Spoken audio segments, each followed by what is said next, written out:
আচ্ছা, আপনাকে যদি জিজ্ঞেস করি ভাগ্য মানুষকে তৈরি করে নাকি মানুষ নিজের ভাগ্য নিজেই লেখে, এ প্রশ্নের উত্তর পাওয়া বড্ড কঠিন।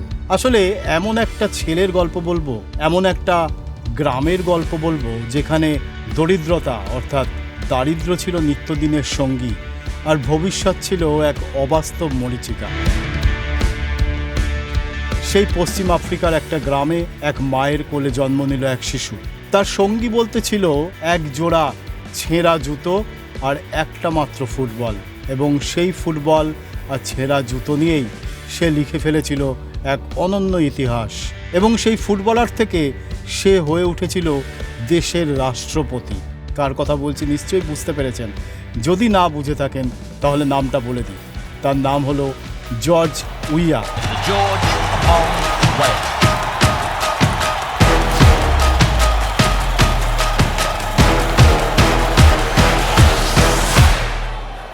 রেয়াস্ট্রিতে আমি সৌম্য আছি আপনার সঙ্গে, আর আমরা প্রতি সপ্তাহে এই রেয়াস্ট্রিতে নিয়ে আসি এক অদ্ভুত চরিত্রকে, এক অদ্ভুত মানুষের গল্প নিয়ে আমরা আসি, যাদের জীবন কখনো অন্ধকারময়, আবার যাদের জীবন ঝকঝকে আলোকময়।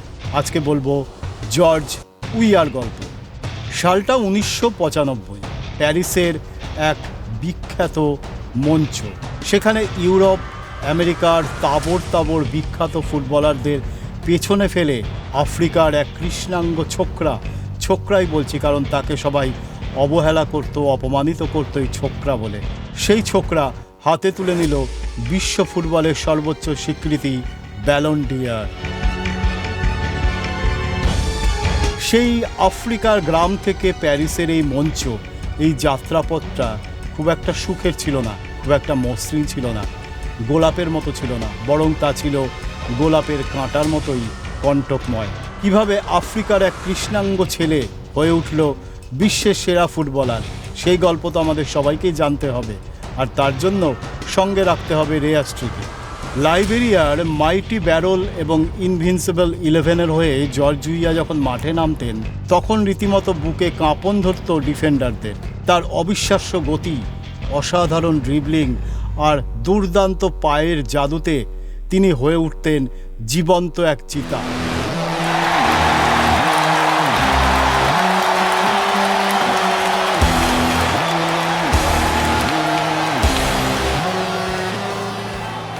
কিন্তু লাইবেরিয়ার সেই ছোট্ট গ্রাম থেকে, সেই আফ্রিকার ছোট্ট গ্রাম থেকে কি করে তিনি প্যারিসে পৌঁছালেন? তখনই তার জীবনে এলেন এক জাদুকর। কে সেই জাদুকর? কোন জাদুর মায়ার বলে তিনি চলে গেলেন প্যারিসের সেই ঝাঁ চকচকে জগতে? অবশ্যই শোনাবো সেই গল্প। আর্সেন ভেঙ্গার একজন স্কাউটের কাছ থেকে খবর পান এই বিস্ময় বালকে। তিনি মাত্র 50,000 পাউন্ডের বিনিময়ে এই জর্জ উইয়াকে মোনাকোতে নিয়ে আসেন। উইয়ার ভাষায় এই ভেঙ্গার ছিলেন তার জীবনে আশার আলো। বর্ণবাদের মতো কালো অধ্যায়ে তিনি ছিলেন আনন্দের এক উজ্জ্বল আলো। মোনাকোর হয়ে 4 বছরে 47খানা গোল করে উইয়া বুঝিয়ে দিলেন যে তিনি জিততে এসেছেন। তিনি আফ্রিকার বুক গর্বে ফুলিয়ে দিতে এসেছেন, তিনি হারিয়ে যেতে আসেননি। মোনাকো থেকে পিএসজি, তারপর 1995 সালে ইটালিয়ান জায়ান্ট এসি মিলান। সান সিরো স্টেডিয়াম তখন কাঁপছে এক রাজপুত্রের পদচারণায়। ডিফেন্সে ছিলেন মালদিনি এবং বারোসি, আর স্ট্রাইকারে ছিলেন জর্জ উইয়া। 1996 সালের 8ই সেপ্টেম্বর ভেরোনার বিপক্ষে মিলানের ম্যাচ। কিন্তু গোটা বিশ্ব অবাক বিস্ময়ে তাকিয়ে থাকলো এক অলৌকিক দৃশ্যের দিকে, সাক্ষী থাকলো এক অপার্থিব আনন্দের। কি ছিল সেই দৃশ্য অবশ্যই জানাবো। 14 সেকেন্ড, 90 গজ দূরত্ব, 7 ডিফেন্ডার পরাস্ত। গোটা ফুটবল ইতিহাস এই গোলটাকে চেনে কোস্ট টু কোস্ট গোল হিসেবে। জর্জ উইয়া একজন অপ্রতিরোধ্য স্ট্রাইকার ছিলেন না, তিনি ছিলেন এক অদ্ভুত ঝড়ের নাম।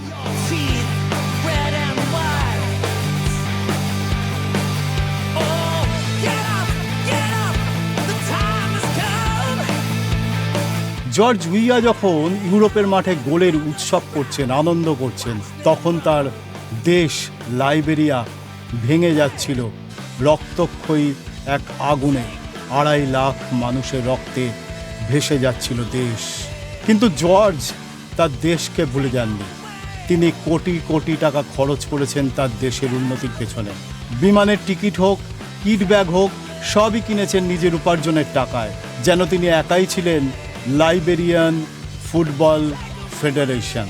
আফ্রিকান কাপ অফ নেশনসে জর্জ উইয়া তার দলকে নিয়ে গেছেন নিজের কাঁধে ভর করে। যখন তারা মাঠে খেলতেন তখন যুদ্ধের বন্দুকগুলো স্তব্ধ হয়ে যেত। জর্জ উইয়া একটা যুদ্ধবিধ্বস্ত জাতিকে একটা মাত্র সুতোয় বেঁধেছিলেন, আর সেই সুতোটা হলো ফুটবল, ফুটবল আর ফুটবল। বুটজোড়া তুলে রাখার পরে জর্জের সামনে দুটো মাত্র পথ খোলা ছিল। একটা ছিল ইউরোপের বিলাসবহুল জীবন, আর একটা ছিল দেশের মানুষের সেবা। তিনি কিন্তু দ্বিতীয় পথটাই বেছে নিলেন। 2005 সালে তিনি ভোটে দাঁড়ালেন, হেরেও গেলেন, কিন্তু তিনি দমে যাননি। পড়াশোনা শেষ করলেন, নিজের অন্যান্য কাজকর্ম শেষ করলেন, নিজেকে প্রস্তুত করলেন। তারপর এলো 2017 সালের ডিসেম্বর মাস। গণতান্ত্রিক নির্বাচনে জর্জ উইয়া জয়ী হলেন, বিপুল ভোটে জয়ী হলেন। তিনি হয়ে গেলেন লাইবেরিয়ার মহান রাষ্ট্রপতি।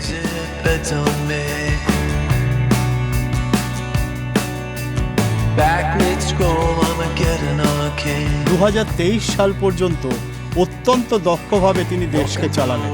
দেশের শাসনভারকে একটা সুশাসনের মর্যাদা দেওয়ার চেষ্টা করলেন। তারপর দেশের শাসনভার অন্যের হাতে তুলে দিয়ে তিনি চলে গেলেন। বিশ্ব ফুটবলের ইতিহাস থেকে, ফুটবলের কিংবদন্তি থেকে দেশের প্রধান, দেশের রাষ্ট্রপতি হয়ে ওঠা, এমন নজির বোধ হয় ফুটবলের ইতিহাসে কেন কোনো দেশের ইতিহাসেও খুব একটা দেখা যায় না। আর জর্জ উইয়া হলেন সেই রকম ব্যতিক্রমী একজন ফুটবলার, যিনি ফুটবলের ময়দান থেকে চলে গিয়েছিলেন পার্লামেন্ট ভবনে। এমন কিন্তু খুব একটা দেখা যায় না। তিনি হলেন জর্জ উইয়া, ফুটবলের এক কিংবদন্তি। তিনি একটি দেশের আশা, একটি মহাদেশের গর্ব। দারিদ্র্য যাকে থামাতে পারেনি, আর যুদ্ধ যাকে দমাতে পারেনি। মাঠের ঘাস থেকে একেবারে সরাসরি রাজপ্রাসাদ, জর্জ উইয়ার নাম কিন্তু ইতিহাসের পাতায় স্বর্ণাক্ষরে লেখা থাকবে। তার নাম থাকবে মানুষের মনে। রেয়াস্ট্রিতে এতক্ষণ আমি সৌম্য ছিলাম আপনার সঙ্গে। আজকে গল্প বললাম জর্জ উইয়ার। পরের সপ্তাহে নিয়ে আসবো এমনই আর একজন ব্যক্তিত্বকে, যার জীবন একটু বৈচিত্র্যময়, একটু অন্য, একটু অনন্য সাধারণ। যদি ভালো লেগে থাকে আমাদের এই প্রচেষ্টা, অবশ্যই সাবস্ক্রাইব করবেন, লাইক করবেন, শেয়ার করবেন এবং কমেন্ট করবেন। আর কাকে আপনারা দেখতে চান রেয়াস্ট্রির এই চ্যানেলে। Radio play in the cesspool street.